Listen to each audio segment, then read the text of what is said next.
కుక్కలకు కలలు వస్తాయి. శాస్త్రీయ పరిశోధనల ప్రకారం కుక్కలు నిద్ర యొక్క రెమ్ ర్యాపిడ్ ఐ మూవ్మెంట్ దశను అనుభవిస్తాయి. ఈ సమయంలో మెదడు చాలా చురుకుగా ఉంటుంది మరియు కలలు వస్తాయి.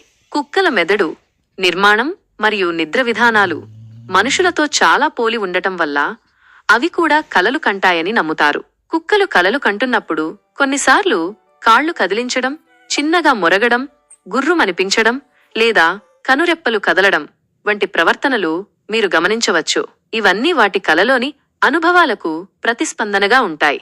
ఇతర జంతువులకు కూడా కలలు వస్తాయి. రెమ్ నిద్ర దశ క్షీరదాలు మరియు పక్షులతో సహా అనేక ఇతర జంతువులలో కూడా గమనించబడింది. కాబట్టి పిల్లులు, గుర్రాలు, ఎలుకలు మరియు కొన్ని రకాల పక్షులు కూడా కలలు కంటాయని భావిస్తున్నారు. వాటి కలల యొక్క స్వభావం వాటి రోజువారీ జీవితాలు మరియు అనుభవాలకు సంబంధించినదిగా ఉండవచ్చు. ఉదాహరణకు, పిల్లి ఎలుకను వెంబడించే కల లేదా పక్షి ఎగురుతున్న కల కనవచ్చు.